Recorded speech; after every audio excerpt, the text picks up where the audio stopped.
पास था वो भी छोड़ देते हैं कि भारत ताकतवर है, हम तो।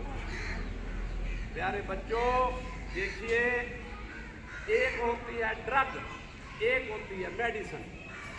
ड्रग दो तरह की होती है, लीगल और इनलीगल। लीगल ड्रग होती है, उसमें से वैज्ञानिक लोग उसका एक्सट्रैक्ट निकालते हैं, उसका जो है निचोड़ निकालते हैं, रस निकालते हैं। मामूली मात्रा में कुछ हमारी दवाइयों में भी मिक्स होता है, जो पेन किलर होते हैं, और ऑपरेशन थिएटर के दौरान जो है हमें इंजेक्शन भी लगता है, उसमें भी होता है। नंबर 2, ड्रग जो है वैज्ञानिकों के लिए वो रिसर्च करने के काम भी आते हैं, परंतु बहुत कम मात्रा में। अब इनलीगल ड्रग कैसे बनती है? जब नशे का यूज करने वाले लोग एक दाने से भी कम जो दवाइयों में इस्तेमाल होती है वो इतनी चुटकी भरकर खा लेते हैं तो बच्चों का ऑन द स्पॉट डेथ हो जाता है। जिसने आज चिट्टे का नशा करना शुरू कर दिया ना, उसकी आयु आज से सिर्फ 4 साल तक चली। मैंने एक चिट्टे का मरीज खाया जो खाता था देखा है, और आखिरी स्टेज में उसका शरीर पता कैसा था? जैसे आप बिस्तर पर चादर को लपेट लो ना, आंखें खुली थी उसकी, हड्डियां चूरा चूरा हो चुकी थी हड्डियां। माँ बाप रो रहे। अब माँ बाप का क्या क्या कसूर है? संगत आप खुदी में पड़ गए तो माँ बाप का क्या कसूर है? अध्यापक आपको समय समय पर जो है बताते हैं कि अच्छी संगत क्या होती है। हर अध्यापक, हर टीचर अपने आप के विच भी एक विज्ञानक होंदा और बच्चों को अच्छी गल्लां दसदा। एक होर गल सुनो नशे दी। जिन्ने भी साडे देश दे विच अपराध हो रहे हैं, क्राइम हो रहे हैं, उन्हां सारियां दी जननी, माता या जड़ कह लो, एक ही है। कौन है? जिन्ने अपराध हो रहे हैं, क्राइम हो रहे हैं, उन्हां सारे दी जड़ कौन है? नशा। जोर से बोलिए। इधर से आवाज आ रही। पूरा सारिया की जड़ नशा है। जिस तरह चोरी करना, डकैती करना, करना, महिलाओं के घर में से कोई सोने की चीज खींच कर ले जाना, बच्चियों से दुर्व्यवहार करना, यानी कि जितने भी बुरे काम हैं सबके एक ही है। पंजाब में पंजाब सरकार ने नशे के ऊपर एक नारा दिया हुआ। पता किसी को क्या नारा दिया हुआ? हिमाचल तो आया है, पंजाब से केड़ा नारा दिया? उन्होंने नारा दिया एक युद्ध नशे के विरुद्ध। मैं फिर अगे लाइना होर जोड़ देती हूँ, सुनो मैं कहती हूँ। एक युद्ध नशे के विरुद्ध। ना ये युद्ध होगा तलवार से, ना होगा किसी हथियार से, ये होगा एक मजबूत इरादे से और उनके विचार से और उनके विचार से।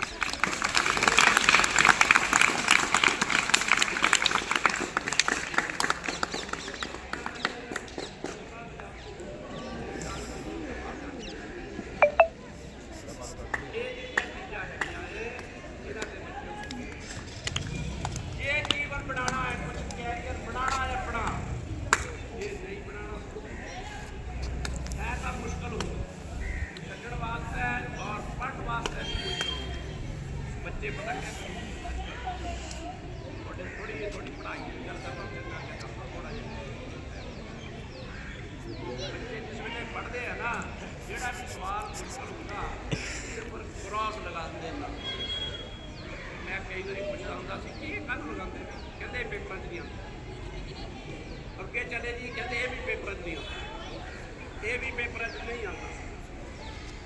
प्यारे बच्चों, कोई के साथ कराइए,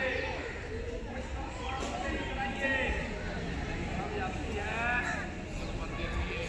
नहीं सब जाती है।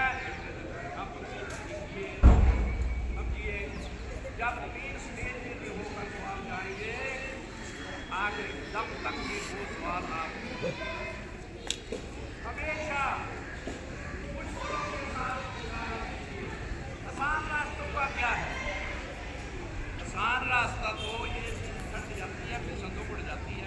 अंधा आदमी भी चला जाएगा, भीड़ उसके पीछे जाएगी।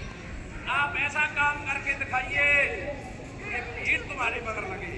नवा काम कीजिए, ऐसा नया काम कीजिए कि भीड़ तुम्हारे पीछे चले।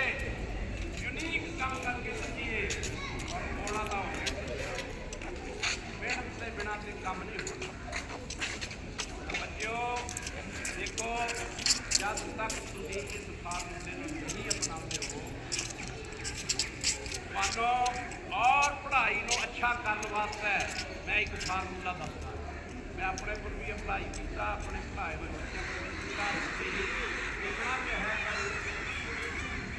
क्योंकि मुश्किल रास्ता जरा आसान नहीं होता कभी।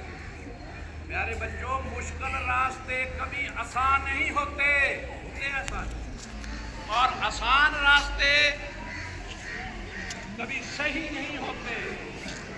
कहते सही रास्ते कभी आसान नहीं होते और आसान रास्ते कभी सही नहीं होते। झरनों से गिरने वाला पानी का संगीत ना गूंजता यदि उसकी राहों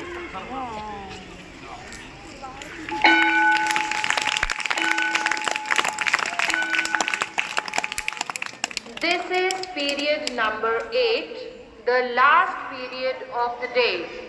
ਇਹ ਅੱਜ ਦੇ ਦਿਨ ਦਾ ਆਖਰੀ ਪੀਰੀਅਡ ਹੈ, ਪੀਰੀਅਡ ਨੰਬਰ 8। ਤੁਹਾਡੇ ਵਿੱਚੋਂ ਤਬਲਾ ਵਜਾਉਂਦਾ ਜਾਂ ਢੋਲਕੀ ਵਜਾਉਂਦਾ ਹੱਥ ਖੜਾ। ਇੱਕ ਮੈਂ ਉਦਾਹਰਨ ਦੇਣਾ ਤੁਹਾਨੂੰ ਹਮੇਸ਼ਾ ਵਾਸਤੇ, ਜਿਹੜਾ ਵਜਾਉਂਦਾ ਹੱਥ ਖੜਾ ਕਰੇਗਾ। ਇਹ ਵੀ ਇੱਕ ਆਰਟ ਹੈ, ਬੜਾ ਜ਼ਬਰਦਸਤ ਆਰਟ ਹੈ। ਕਿਸੇ ਨੂੰ ਪਰਮਾਤਮਾ ਦੀ ਦੇਣ ਹੁੰਦੀ ਹੈ। ਤਬਲਾ ਵਜਾਣਾ ਕਿਸੇ ਨੂੰ ਕੋਈ ਵੀ ਨਹੀਂ ਖੜਾ ਹੋ ਰਿਹਾ। ਤਬਲਾ ਵਜਾਣਾ ਆਉਂਦਾ ਕਿਸੇ ਨੂੰ ਨਹੀਂ ਆਉਂਦਾ। ਸੁਣੋ ਫਿਰ ਉਦਾਹਰਨ ਸੁਣੋ।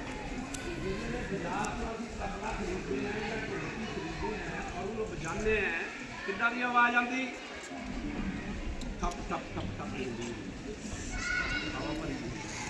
जिस वेले बजाण वाला बंदा जिहड़ा है उस तबले नूं हथौड़ी दे नाल उहदी चारों तरफ ते उहदी पटाई कुटाई धुनाई रगड़ाई करता है, फिर सुर बजाता है।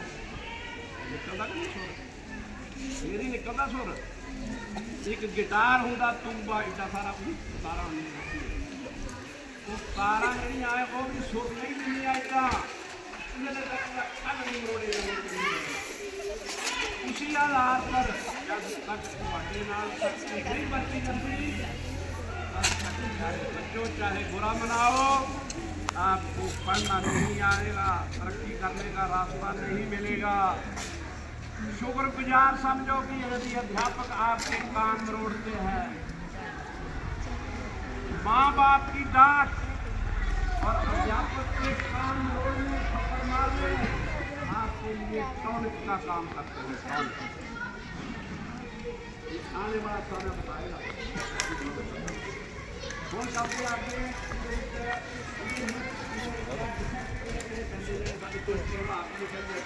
बुरे प्रभाव का एक सुनिए ध्यान और सुनना जरा। नंबर 1 सांस की बीमारी। नंबर 2 जिहड़ी यादाश्त है वो घट जाती है।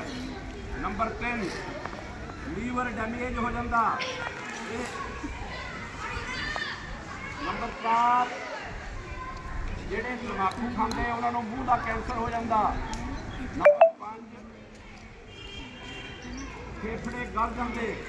ਨੰਬਰ 6 ਸਾਡੀ ਜਿਹੜੀਆਂ ਅੰਤੜੀਆਂ ਹੈ ਇਹਨਾਂ ਨੂੰ ਸਹਿ ਕਰ ਦਿੰਦੇ, ਉਹਦੇ ਨਾਲ ਸਾਰੇ ਲੱਗਣ ਦਾ ਸਰੀਰ 'ਚ ਦਰਦਾਂ ਰਹਿੰਦੀਆਂ ਔਰ ਭੁੱਖ ਲੱਗਣੀ ਬੰਦ ਹੋ ਜਾਂਦੀ, ਸਰੀਰ ਸੁੱਕਣਾ ਸ਼ੁਰੂ ਹੋ ਜਾਂਦਾ।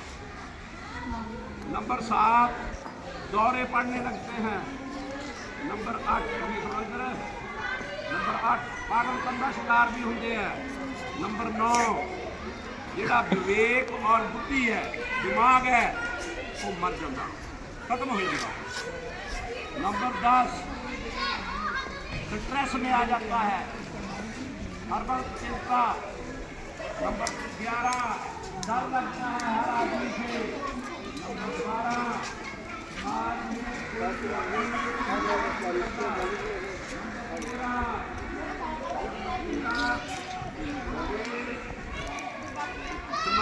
नज़र को गिर देना। और नंबर 14 डिप्रेशन का शिकार। नंबर 15 जोड़ा है वो आखिर में आत्महत्या।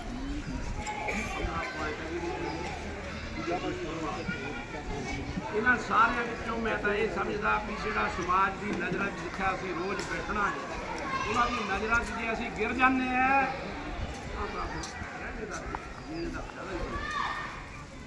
ये तुहानूं को बोलता कि वो बंदा आया जी वो आ गया जी नशेड़ी कितना अपमान है साडे वास्ते।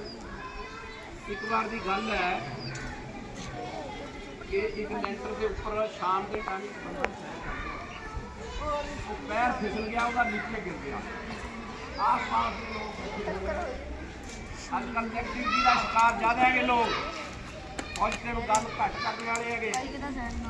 एक नेगेटिविटी वाला आया कहता अच्छा होया चंगा होया तो कहता तू छत के उपर से गिरिया किसी छत नहीं तेरे पर गिर गई।